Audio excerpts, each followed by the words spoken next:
მოგესალმებით ძვირფასო ტელემაყურებლებო, ჩვენ ვართ სტუდიაში გზაგასაყართან და ვაგრძელებთ გადაცემათა ციკლს ბიბლიური გზაჯვარედინები. თეოლოგი გიორგი გვასალია ჩვენთან სტუდიაში სტუმრად. გიორგი, მოგესალმებით. დიდი მადლობა მობრძანებისათვის. მაყურებელს შევახსენებთ, რომ ჩვენ გადავედით ხრობაზე ელისე წინასწარმეტყველის შესახებ. უკვე ელისე წინასწარმეტყველი შემოვიდა აი ამ სიუჟეტში, რასაც ჩვენ უყვებით, ელია წინასწარმეტყველის მსახურება უკვე დასასრულს უახლოვდება, მაგრამ ვიდრე შეუდგებით ხრობას ელიას მსახურების დასრულების შესახებ, გვაქვს ამბავი ერთი ძალიან მნიშვნელოვანი მოსაყოლი, რომელიც შეიძლება ითქვას, რომ ძალიან გავს დავით მეფის ცხოვრებაში მომხდარ ერთ ამბავს, კერძოდ, როდესაც მან ურიას ცოლი მოყვანა გადაწყვიტა. ნაბუთის ვენახის ამბავი. გიორგი, ძალიან გავს ეს იმ ამბავს, რაც გადახდა დავით მეფეს. იტაცებას ხაც მისაკუთრებს. ხო, თუმცა დავით მეფე ახლა ესეთი ღვთისმოსავი ადამიანია და აქ ჩვენ ხედავთ ისრაელის მეფე სრულიად დაცლილია ამ მადლისაგან. დიახ, მამა ანდრია, გეთანხმებით, აქ რაღაცნაირად ფაქტია წარმოდგენილი, რომელიც რაღაც უკანონობაზე მიუთითებს. თუმცა დავითის შემთხვევაში ეს უკანონობა გამონაკლისია. ალბათ დაცემის ეპიზოდს აღწერს. აქაბის შემთხვევაში თითქოს და ლოგიკაში ეს. და აქაბისაგან ახლა თითქოს ეს ერთი შეხედვით მოულოდნელი არ უნდა იყოს, მაგრამ აქ არის ერთი ძალიან საინტერესო დეტალი, აი ამ პარალელების გათვალისწინებით. დავითთან დაკავშირებით ის ამბავი რო არ მოთხრობილიყო, ჩვენ ძალიან დიდ გაუგებრობას წინაშე დავდგებოდით, წმინდა წერილი რაღაცა ძალიან მნიშვნელოვანს არ იტყოდა. მაგრამ აქაბის შემთხვევაში ეს ამბავი რო არ მოთხრობილიყო, არაფერი იცლება, თქო, აი აქაბის მახასიათებელი, ამით თუ რაღაც ერთ ეპიზოდს არ მივაქცევთ ყურადღებაზე იმაზე, მე ჩვენ მივალთ და ვიტყვით, რომ სწორედ ამიტომ არის ეს ამბავი მოთხრობილი. ჩვენ არ გვაქვს აუცილებლობა ამის მოყოლისა აქაბის შესაფასებლად, აქაბის სიცოცხლის შესაფასებლად, აქაბის კეფთაყვანისმცემლობის შესაფასებლად. ამიტომ ეს ამბავი იმდენად იმიტომ არ არის მოცემული, რომ წმინდა წერილმა დაგვანახოს აი აქაბი როგორი ცუდია და როგორ უღალატა ღმერთს, არა. რაღაცა მეტის თქმა უნდა ვიდრე ეს, ვინაიდან ეს წმინდა წერილს კარგად აქვს უკვე ნაჩვენები და ჩვენ ეს მეტი უნდა ვეძებოთ ამ ამბავში სწორედ და ძალიან მნიშვნელოვანი რაღაცა დასკვნები შეგვიძლია გავაკეთოთ. ხა თვითონ ეს ამბავი როგორ ვითარდება და რა არის ამ ამბის, ასე ვთქვათ, შინაარსი, რომ ვინმე არის ესე იგი ისრაელელი, ანუ ჩვენ ისრაელში არა ვურიოთ, ეს ძალიან გავს ეს სიტყვები ერთმანეთს. არის ისრაელის სამეფოში არის ისრაელის ველი. ისრაელის ველი ძალიან ფართო, ძალიან ლამაზი. საკმაოდ დაყოფიერი სხვათა შორის დღევანდელ დღემდე. ხო და აი ამ ისრაელის ამ ველზე ისრაელის მეფეებს ჰქონდათ საზაფხულო რეზიდენცია. სამარია იყო დედაქალაქი, სადაც ძირითადი რეზიდენცია იყო, ხოლო ამ ველზე მათ ჰქონდათ საზაფხულო რეზიდენცია. და წმინდა წერილის თხრობის თანახმად ამ რეზიდენციას ესაზღვრება ნაბუთეს ვენახი. ეს თავისთავად ცხადია არ ნიშნავს იმას, რომ სამეფო რეზიდენცია გამიჯნული არ არის ჩვეულებრივი მოსახლეობისაგან, მაგრამ აშკარა რომ სადღაც იქვია ნაბუთეს ვენახი. ხა რა არის ჩვენთვის საინტერესო? ჩვენთვის საინტერესოა აქაბი, რომელმაც თვალი დაადგა ნაბუთეს ვენახს და თხოვს. ის მეფია და საკმაოდ ისეთი მეფია, რომელსაც ხელი არ უკანკალდება ბევრ რამეზე, ხო? და შეუძლია სულთად ამ სათხოვარის მიღმაც იმოქმედოს მან.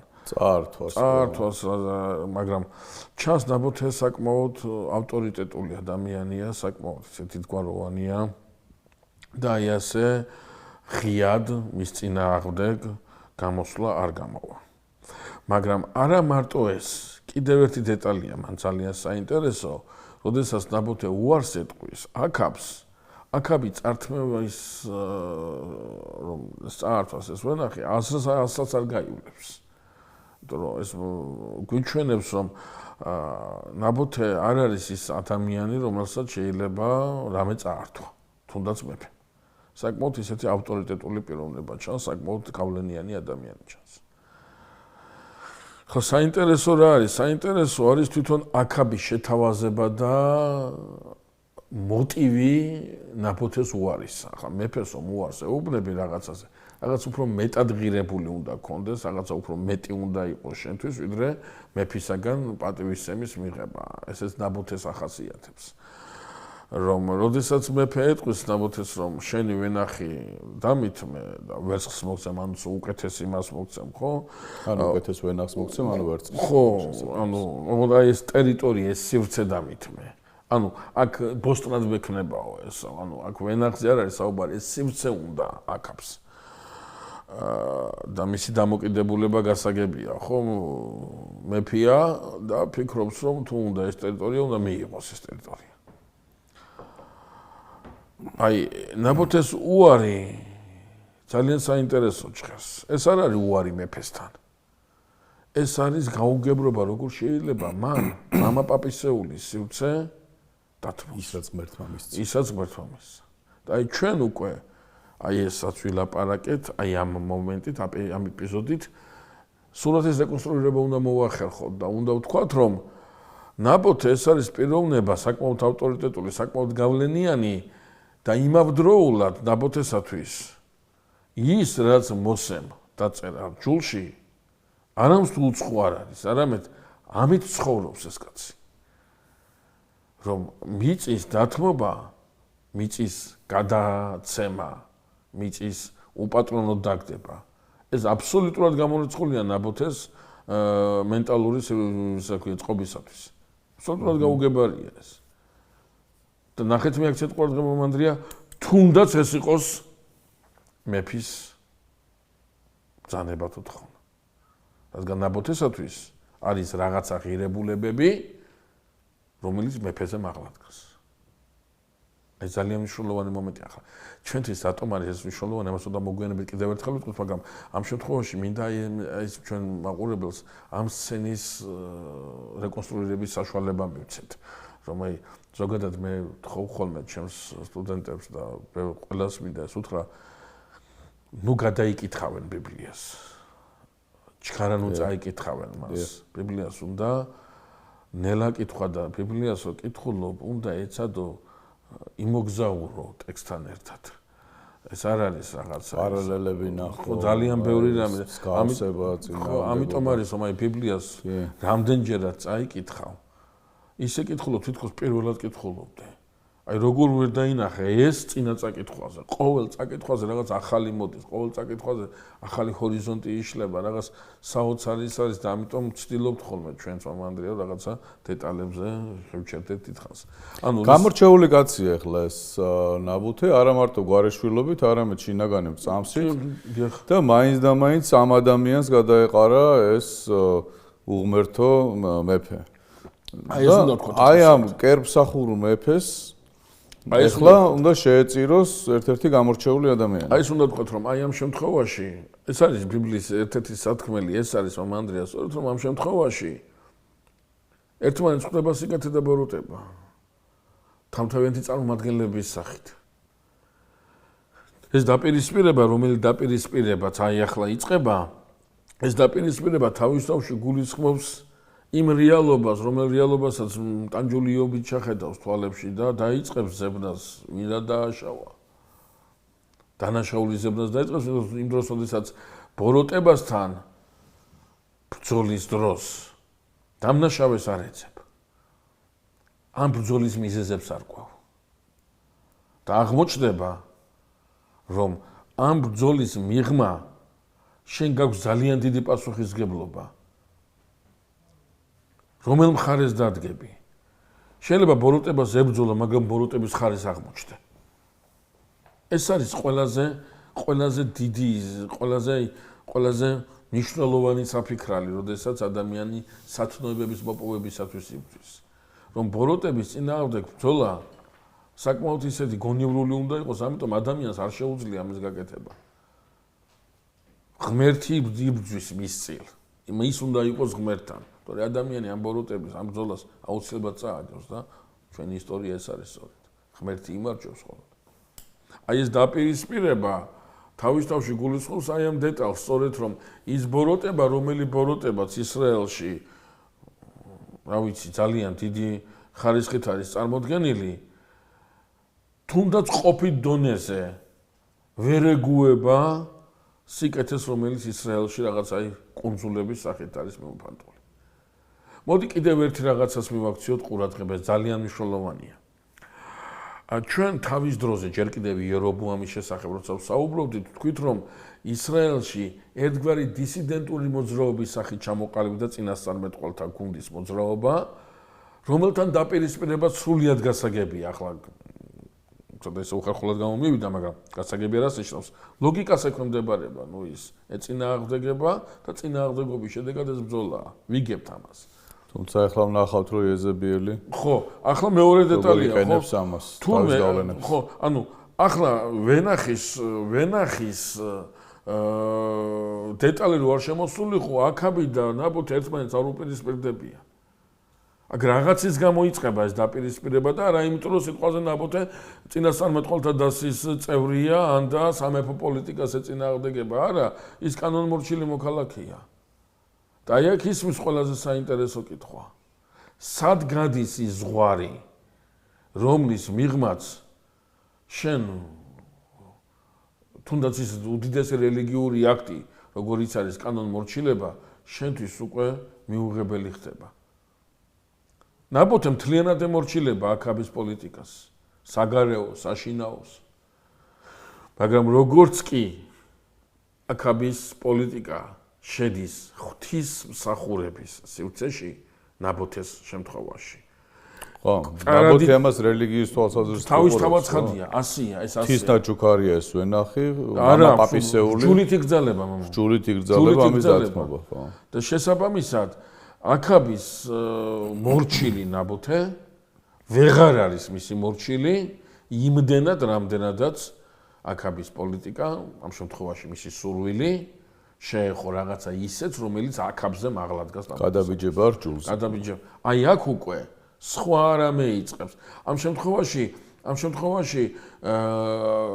წმინდა წერილში ძალიან აი ამ კონტექსტს დაუკვირდებით, წმინდა წერილში ძალიან კარგად ისმის უკვე და გასაგებად ისმის ნაბოთეს გაუგებარი როგორ დავთმოა ეს მამა პაპის მიწა. გაუგებარია მისთვის. როგორ დათმო და მეფე გიბრძანებს. მაგრამ ნაბოთესთვის ამ შემთხვევაში მეფეს სხვა არის აბსოლუტურად. ეს ის მეფეა, რომელიც მეუბნა მეფობდეს ისრაელში. აი აქ უკვე ნაბოთე დაპირისპირებაში შედის აქაბთან. მაგრამ ეს წინადადებაც არ იყო სწორედ დათქვა მამა ანდრია. ნაბოთე არ შედის დაპირისპირებაში აქაბთან. აქაბი შედის ნაბოთესთან დაპირისპირებაში. აქაბი ვეღარ იტანს აი ამ იმას აქვია მდგომარეობას. აი ძალიან მნიშვნელოვანია ესეც, აი ჩვენ ერთ-ერთ გადაცემაში ხაზი გავუსვით თუ გახსოვთ მამა ანდრია, ასეთ დეტალს რომ მონოთეიზმის მახასიათებელი არის ის, რომ ის არავის არ ებრძვის, აქით ებრძვის მას ბოროტება და არსებითად მონოთეისტური რწმენის მქონე ადამიანი დარწმუნებულია იმაში, რომ აუცილებლად ეს ბრძოლა იქნება ბოროტის მარცხით დასრულებული.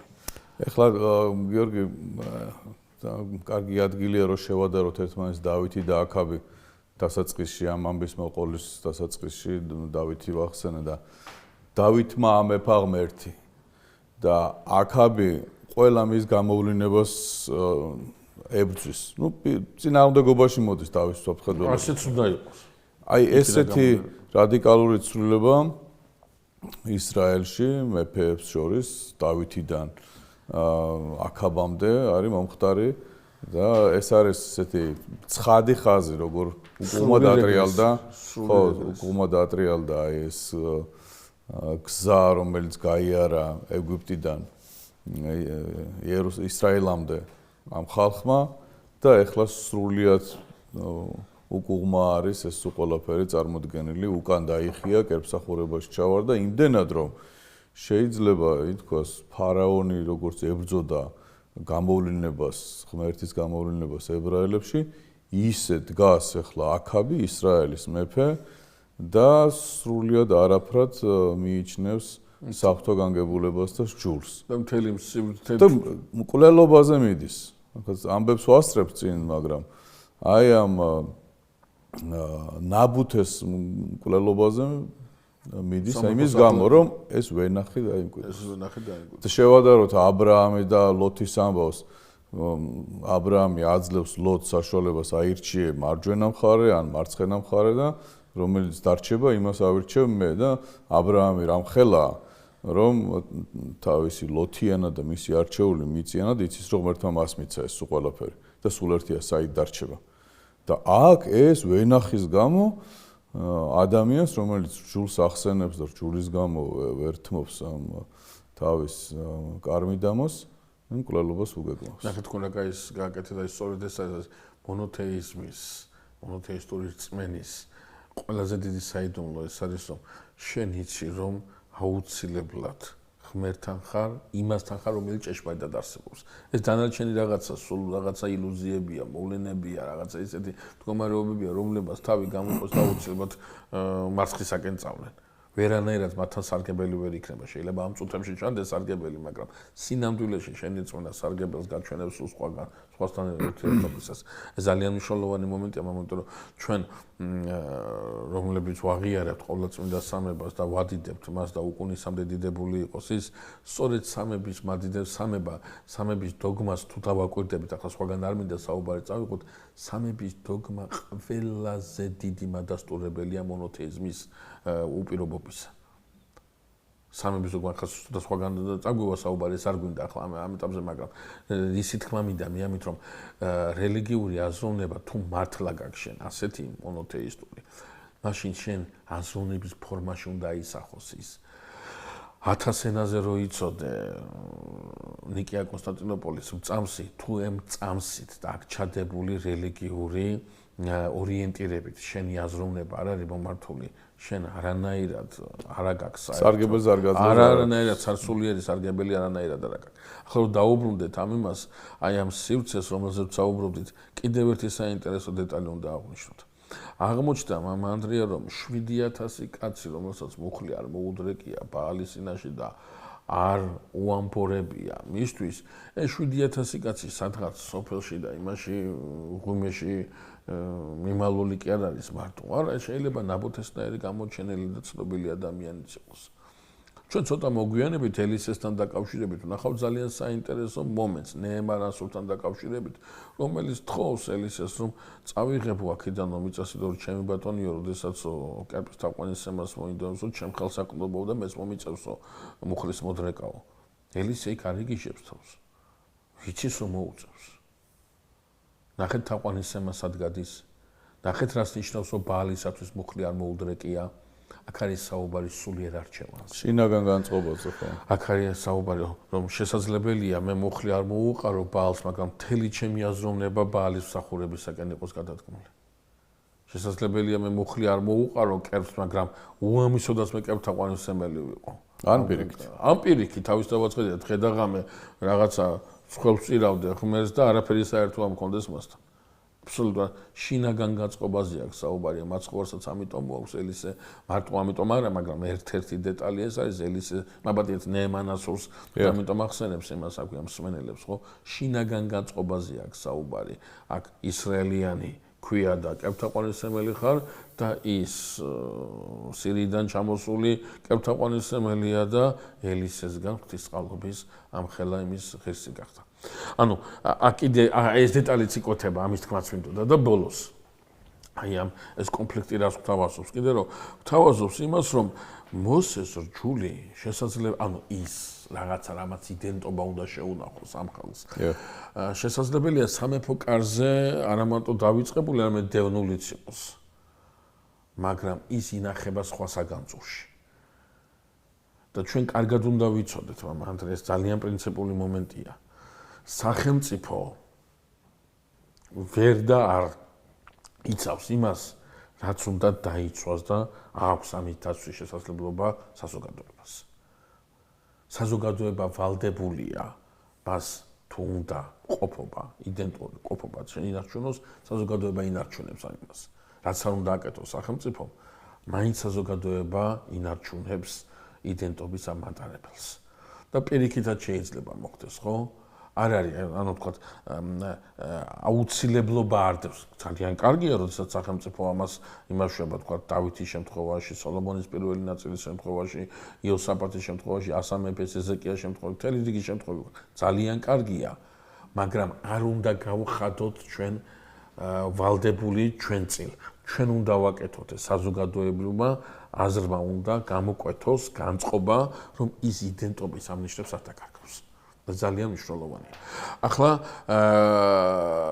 გავაგრძელოთ ხრობა და აღვნიშნოთ ისიც, რომ საკმაოდ ისე დაღონებულია აქაბი ამუარეთ. ხო, შეწუხდაო და შეწუხდა. დააწვა, გადაბურდა საჭმელს. კედლისკენ.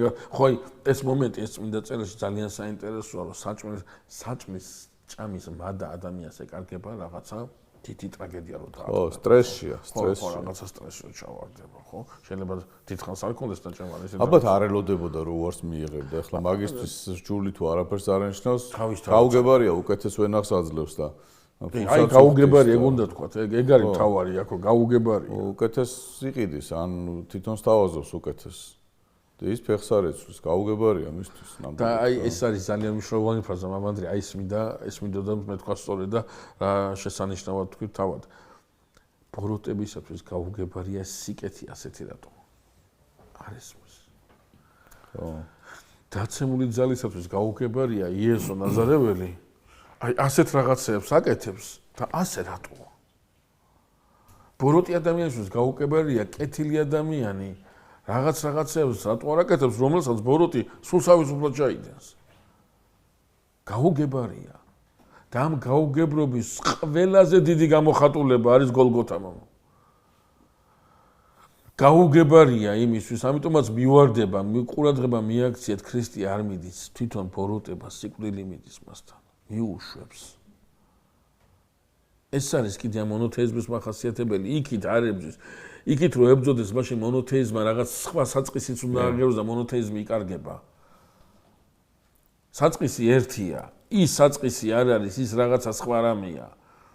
და აქ აი ეს ტერმინი თქვენი ძალიან მნიშვნელოვანია, რომ აქაბისთვის აი ყველაფერს მოელოდებოდა და როგორ მეფისაგან მადლობას მიიღებდა, უკეთეს ვენახს მიიღებდა, რაღაცა. ანუ აქაბი ახლა ნაბუთეს ვენახში რო იყოს, ამას არ იზავდა. ხო. ამას არ იზავდა. პირიქით შედაგაშედა ყიო მომენტალურად ამას იმას იზავდა. ხო, პირიქით რო იყოს. პირიქით რო იყოს.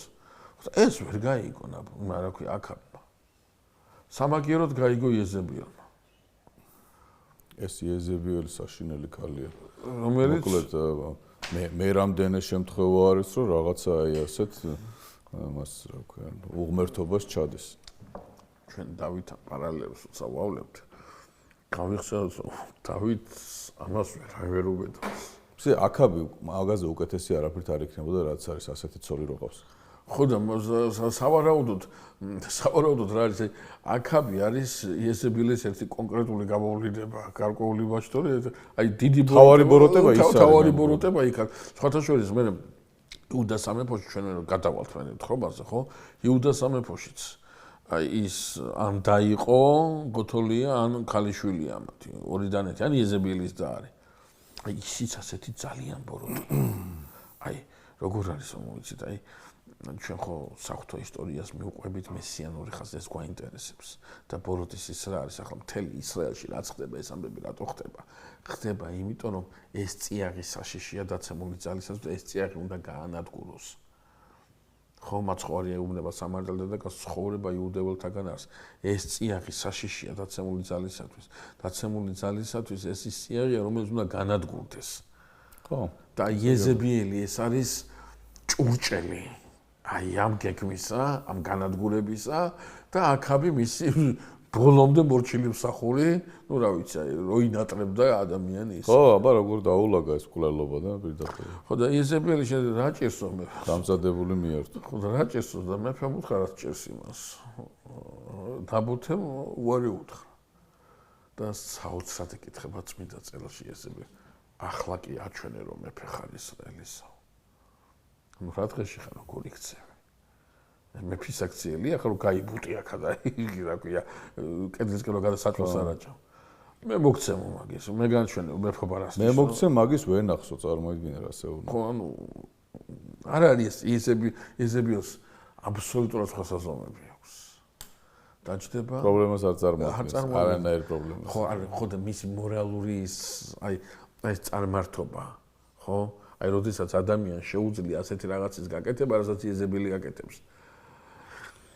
სუნთლად რომ მუხლები გადაიტყავოს იმის რა ქვია და უფლის ტაძარში თავის სახურებით თუ შენთვის ეს დასაშვებია და შესაძლებელია შენ არაფერი საერთო არ გაგმართ ჭეშმარიტად აი მე გზაჯვარედინზე ლაპარაკის მიმიწეს ახლა ისეთი გადახვეული აქვს ეზებიელს თავისი აქაბიანად და ისეთი სისტრაფის მიდია გზაგასაყარის არ არსებობს არაფერი აღარ არსებობს ერთი გზა არის და ამ გზას განუხრებას მიუყვებიან და ეს გზა მიდის იქ სადაც უბრალოდ დაიფაროს ყველა ძალიან ცუდი იმისაკ ახლა ეზებიელი დაწერს წერილებს დააგზავნის რომ უნდა სახალხო კრება ის დაბუთეს ავტორიტეტს აი ეს ვერ გავიგეთ და მარხვა გამოცხადდეს და მე ხალხის თავში დასვან უნდა ნაბუთე ხო ეს რა წესი არის რა ხდება ეს მარხვა ზოგადად დღევანდელ დღემდე შენარჩუნებულია სხვათა შორის ის რომ ის რასაც სასამართლო გადაწყვეტს ეს ღვთაებრივი ანუ სასამართლოს მოწყობა არის და მარხვით მიდის ეს სასამართლო ხო სასამართლოს წინ მარხულობენ ნიშნად იმისა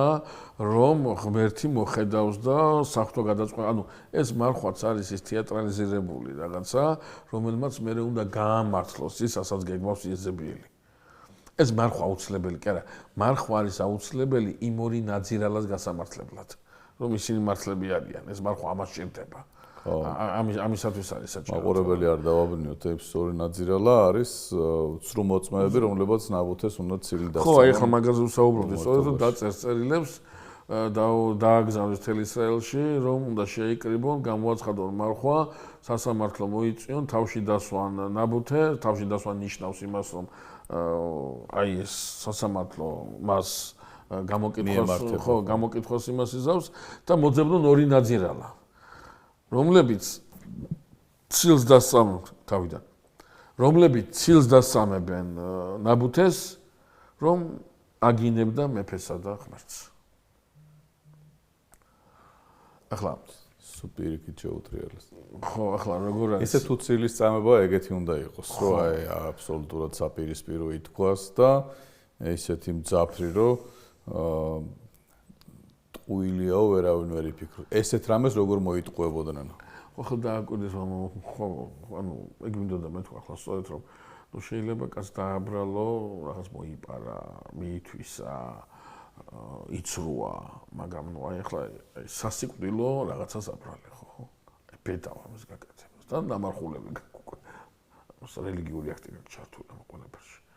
ხო და უნდა შეძლო ასეთი ნაძირლების პოვნა. და არსებობენ ასეთი ნაძირლები. არსებობენ ასეთი ნაძირლები. იესო ნაზარეველი სასამართლოსაც გამოჩნდა მსგავსი. ერთმა ხელის კი გაარტყა და მათ სხვა არ მოუთხა, უთხარი რატო მოწყო. რატო გაარტყა იმ ხელი? ნუ იქნება ვიღაცა მოუწონოს აქციელი, ამაშია საქმე. ცხოვრებაში არაფერს არ წარმოადგენს, შანსი სხვა არაფერი არ აქვს. თავის გამოჩენის საზოგადოებაში რამეც, როდისმე რამეს წარმოადგენდეს და აქ ახლა ყველაზე მარტივი ის მიეცა, საშუალება მიეცა აგერ ყველა მზად არის როგორ განსაჯონ ეს მოკლა და გამოიდო თავი ახლა იქა ვიღაცას დაამახსოვროს თავი რომ დამცირებული ხელიც კი გაარტყა დამცირებული ანუ ეს სამწუხაროდ ესეთი ფსიქოლოგიის ხალხი ყველა პერიოდში არსებობს და არსებობს ძალიან საშიშები არიან ამ დროს ვინაიდან ისინი თავის გამოჩენისათვის ყოველთვის იკადრებენ ამ ნაძირლობას რაც შეიძლება ღმერთამდე მიიყვანოს სილის გაწმენდეც კი მიიყვანოს. ნუ ეს საშინელება არის ნამდვილად. და საინტერესო გახლავთ ის რომ ბრალდების უსაფუძვლობა თუ მეფესა და ღმერთს აგინებდა გიჟი იყო გამოდიოდა და ხმამაღლა ყვიროდა ვიღაცასთან ერთად ხო აგინებდა რაღაცის გამო ხო აკეთებდა რაღაცისთვის ხო აკეთებდა და ნაბუთეს ბრალდება მარტო ამაში ვერ დარჩება მაშინ რაღაცის უნდა დასაბუთდეს ის ერთადერთი დასაბუთება მომანდრი რაც ამ სასამართლოზე ნაბუთეს ხონდა ის იყო რომ ორმა თქვა ერთი და იგივე რამე მეტია კარფი რა ყოფილა და ესეც არ იქნება იესოსთან მე რამდენჯერმე რატო ვახსენე ჩვენი მაცხოვარი ამანდრია წმინდა წერილი შეგნებულად გველაპარაკება რომ პრობლემა უკავშირდება ვენახს აქ ვენახზეა საუბარი და წმინდა წერილში ვენახი ეს არის ისრაელის სიმბოლო ძალიან ხშირად. ამიტომ მე რამდენჯერმე ვთქვი მაცხოვარი თავის იგავს ვენახთან დაკავშირებით ბოროტმე ვენახებზე ვინ არის აქაბი? ბოროტი მე ვენახია. ის ბოროტი მუშაკია რომელმაც ეს ვენახი გაატყიურა. რატო არ აძლევენ იმას რა ქვია წილს რატო არ აძლევენ მსახურებს ვენახის პატრონის მსახურებს მე რატო უკლავენ მას თავის შვილს იმიტომ კი არა ამ მოსავალის დატოვება თავის შვილს უნდათ არა მისაცემელი არაფერი არ აქვს არ უმუშავია თავენახი გაატყიურეს ეს ვენახი გაატყიურეს ეს ვენახი და შესაბამისად ეს არის ძალიან დიდი და ძალიან მნიშვნელოვანი მითითება უკვე მაცხოვრისაგან წამოსული იმ ღვთისმსახურებზე რომლებიც ატყიურებენ უფლის კრებულს არ მუშაობენ ნაყოფისათვის არ იღწვიან რომ ამ ვენახმა ნაყოფი მიიღოს ვინაიდან ეს ნაყოფი ვენახის პატრონს უნდა მიართვა შენი არ არის მისია და მისართმეველი როცა არა გაქვს რას აკეთებ გადადიხარ შეურაცხყოფაზე გადადიხარ ცილის წამებაზე გადადიხარ 1000 რამეზე და ბოლოს შეიძლება ყველობამდეც მიხვიდე ხო საშინელებებზე მიდიხარ ოღონდაც აი ეს გატყიურებული ვენახი არ გამოჩნდეს და საშენო დაიტოვო. ამაზე აკეთებს მოციქულები, ამაზე მიუთითებენ თავიანთ სამოციქულოში, ამაზე აქვს განსაკუთრებული აქცენტი გაკეთებული სწორედ, რომ არ ხარ შენ პეტრესი, არ ხარ შენ შილასი, არ ხარ შენ პავლესი. ქრისტესი ხარ და ყველა ვინც ამ ვენახში მუშაობს, მისთვის მუშაობს და მისთვის იმკის ამ იმას და არა თავისთვის. ამიტომ აი ამ შემთხვევაში ეს სასამართლოც ძალიან გავს წინასახეობრივია იმ სამჟავროსი, რომელიც ვენახის პატრონის წინააღმდეგ იქნება მოწყობილი თავის დროს. ნაბუთეს გამოუტანენ განაჩენს, ის უნდა დაისაჯოს სიკვდილით და ვის გაუგზავნა ეს წერილები კონკრეტულად? თავის ხალხს ალბათ ახლა ზოგადად საზოგადოებაში არ გავრცელებდა. არა, ეს მამანდრია, კარგი კითხვა, გაუგზავნა უხუცესებს, ტომის მთავრებს, გვარის მეთაურებს, იმ წარჩინებულებს, რომლებიც წარმოადგენენ სასამართლო ორგანოს სხვადასხვა ქალაქში, სხვადასხვა კუთხეში, ანუ ძალიან დიდი ის გაიმართა საერთო სახალხო სასამართლო გაიმართა რაღაცა ისეთი მასშტაბური რაღაცა ძალიან დიდი, რომელიც რიგითი სამართალ წარმოების პროცესს ცდებოდა თავისი მასშტაბებითა და საზღვრებით, ხო, რაღაცა სახალხო სასამართლო, რაღაც საქვეყნო ის იყო, ნუ აი აღმოაჩინეს დამნაშავე ვინმე ნაბუთე, რომელიც მეფესა და ღმერთს აგინებდა. ხო? შესაბამისად ის რაც გაკეთდა ამ სასამართლოზე და ის რითაც დასრულდა ეს სასამართლო, ეს ამდენიმე კაცის ის არ არის, ეს მთელმა ისრაელმა იცის. ეს ყველგან წავიდა ეს ამბავი.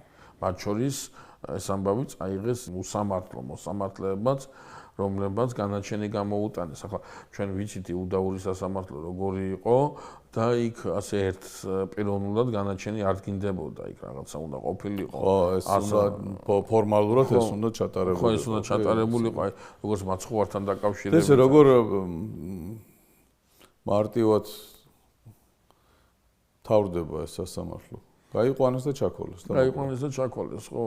ეს სასამართლომ დასდო ბრალი და მერე რომ გაიყვანეს და ჩაქოლეს ქვით. ხო, იმიტომ რომ წმინდა წერილისათვის დამთავრდა ხო, წმინდა წერილისათვის თავარი იყო ეს ამბავი მოეყოლა ვენახთან დაკავშირებული ამბავი. იმიტომ რომ ჩვენთვის ეს არის ნაბუთეს ვენახის ამბავი საინტერესოა ვენახის გამო. ეს მითორე ვენახს ებძვის ბოროტი. ხო, აი ვენახი უნდა ვენახის და თან ყანად უნდა რომ გააკეთოს ვენახის ბოსტნად გადაქცევა უნდა გესმით? ამები შინაარსი არის რომ აქ ამ ტერიტორიაზე ვენახი კი არ უნდა იყოს. ამ ტერიტორიაზე აქაბის ბოსტანი უნდა იყოს. ეს არ არის უფლის ავენახე. ეს აქაბის საქმე ბოსტანი უნდა გახდეს. ისევ გაპარტახება. ისე გაპარტახება, ისევ აქეთ. მოდი გავიხსენოთ, საიდან დაიწყოს გაპარტახება. სრულიად პატრიოტული მოტივებით, რომელიც იორობამმა თავის რეფორმებით შემოიტანა. სრულიად პატრიოტული. მაშინ ვამბობდით, რომ მეერე ისე დღეში ჩავარდა ისრაელი, რომ იერობამი სანატრელი გახდაო და აგერ აქაბი სახეა ამისი სწორედ. იერობამი ცხოვრებაში არ იკადრებდა იმას, რაც ამან. ხო, ნუ ხა იერობამისათვის ეს იყო ძალიან ისეთი ისა და სრულიად აზრადაც არ მოვიდოდ ასეთი რაღაცა, ასეთი რამის გაკეთება. და ჯერ პოლიტიკურად რაღაც ყოფდა, არანაირად. ცხადია, როგორც წმინდა წერილი საერთოდ ფსიქოლოგიური მას ემოციებს არ გადმოგცემს.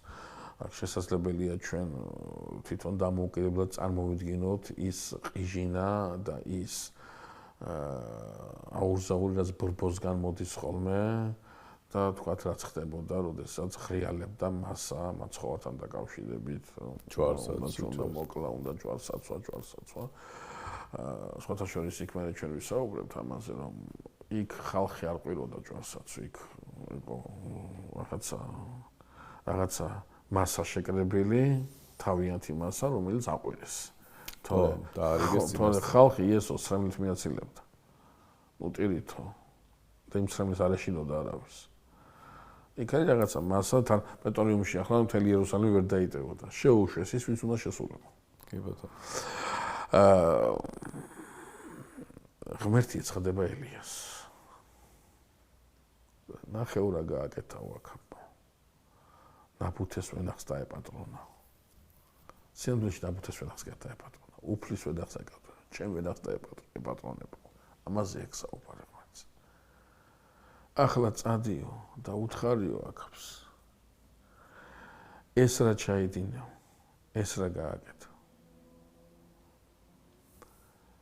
იქ სადაც ძაღლები ნაბუთეს სისხლს ლოკავდნენ, შენ სისხლს ალოკავენ.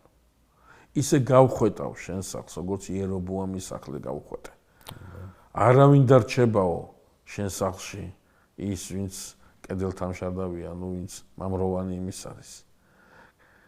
იეზებილსაც გადაეციო, ძაღლები შეჭამენო იეზებილს იმ ადგილასო. არ იქნებაო მათი დანდობა. და ნახეთ რატო არ იქნება. თითქოს და მამანდრე ძალიან კარგად მინდეს დავინახოთ რა. ტექსტი იწყება ეს რა ჩაიდინა აქაბმა ნაბუთეს ვენახთან დაკავშირებით. ნახეთ როგორ მთავრდება.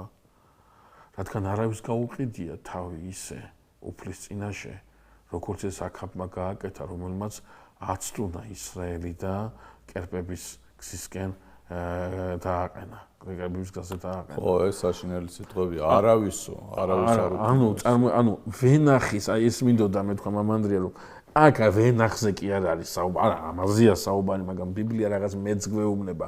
უფალი ამ გამოცხადებით ელიას ეუბნება აქაბი ჩემსა ვენახეს და ეპატრონება. ჩემია ეს ავენახე. მე მოვთხოვ მას პასუხს, ჩემი წამართვა, ჩემი წართმევა უნდა. და ვის? აქაბს, არა.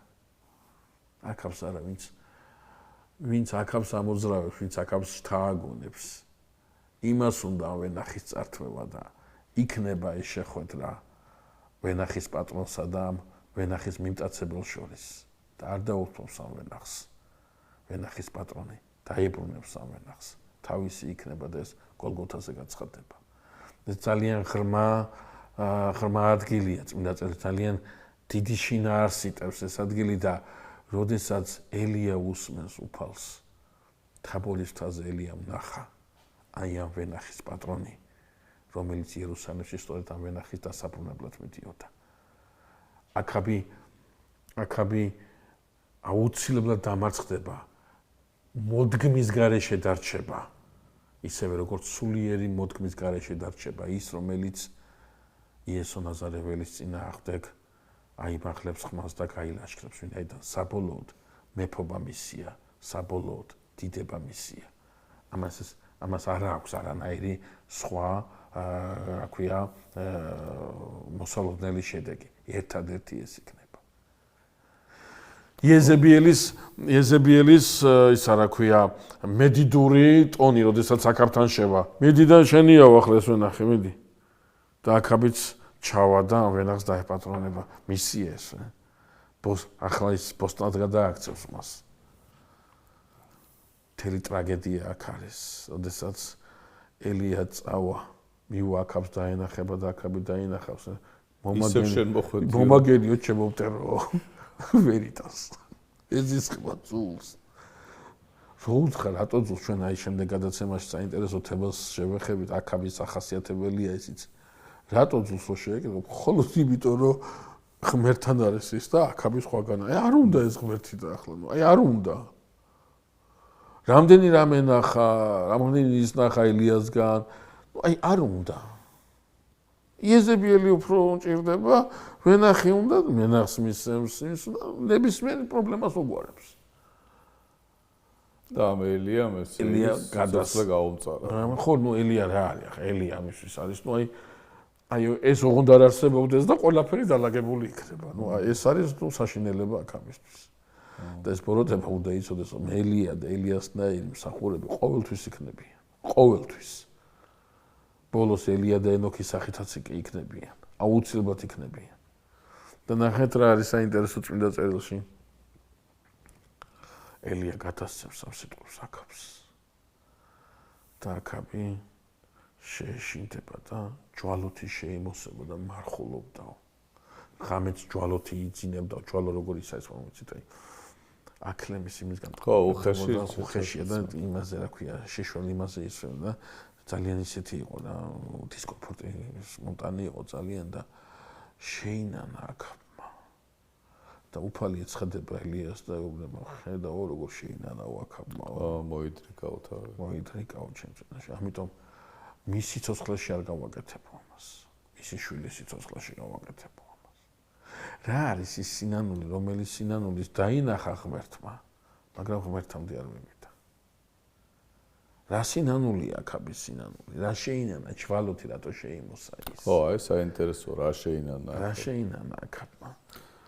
თუ ეს ჭეშმარიტი სინანულია, თუ ჭეშმარიტი სინანულია, ჩვენ ერთადერთ დასკვნას მოგცემს წმინდა წერილი. ერთადერთ დასკვნას. ჭეშმარიტ სინანულს ყოველთვის ნაყოფი აქვს და ეს ნაყოფი უფლისწინაში არასდროს არ იკარგება, არასდროს. სხვა სინანულია ეს. ეს არის სინანული, რომელიც თავისთავში უკავშირდება იმას, რომ აი რა გადააკვდა ახლა ამ ნაბოთეს ვენახს, რაღაცა სხვანაირად ხო შეიძლებოდა ეს ყველაფერი გაკეთებული. ხო, და ამდენი შიში და ეს თავზარი და ეს სტრესი და ამდენი ისა და ეს რო არ გაეკეთებინა ელია სხვა აღარ ნახავდა რა, ეს ელია ამიტომ მოვიდა ახლა ამასთან.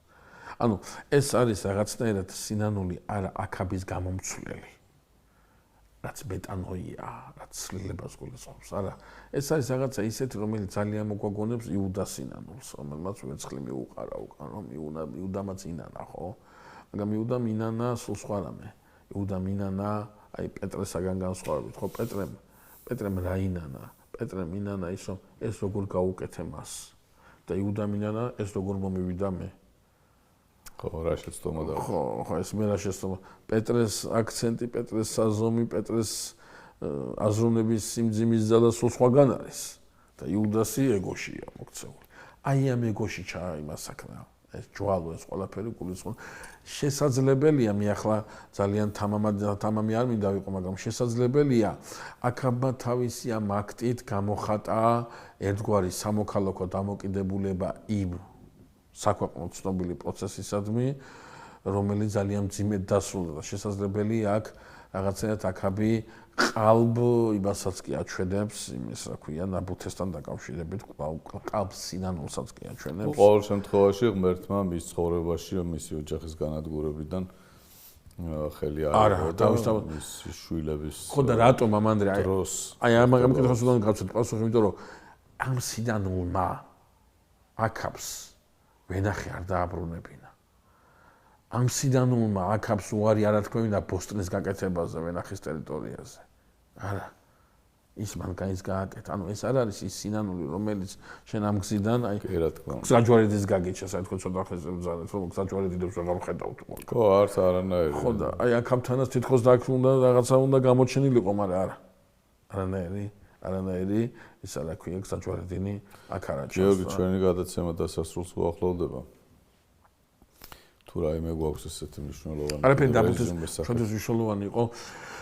მე მინდოდა ძალიან აი ნაბუთეს ვენახის არა მარტო ის ამბავი მოგვეყოლა რაც მინდა წერილშია, საკრალური მხარე, ხო, საკრალური მხარე და მნიშვნელოვანი. ხო და ის ძალიან ის მნიშვნელოვანი დეტალი, რომელიც ღვთისავენახეს, ღმერთისავენახეს უკავშირდება.